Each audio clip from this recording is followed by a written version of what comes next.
Hi friends, ఒకరోజు విష్ణుమూర్తి గరుడ వాహనాన్ని ఎక్కి కైలాసానికి వస్తాడు.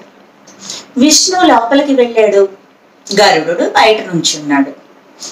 ప్రకృతి అందాలని చూస్తూ మైమరచి కాలం గడుపుతున్నాడు. ఇంతలో ఒక చిన్న పక్షి ఆ ఆవరణలోకి ప్రవేశించింది. అప్పుడు శివుని దర్శనం కోసం యమధర్మరాజు వచ్చాడు.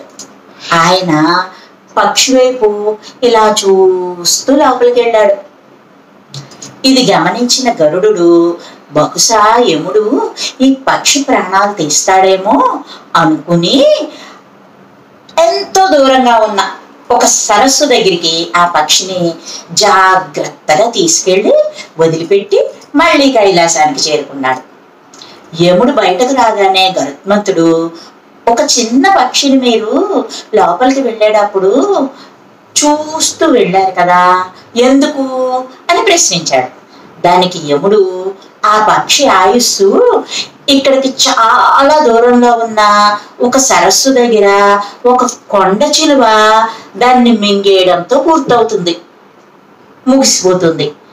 కానీ ఇంత చిన్న పక్షి అంత దూరం ఎలా వెళ్ళగలదు అని ఆశ్చర్యంగా చూశాను అని చెప్పాడు. అది విన్న గరుత్మంతుడికి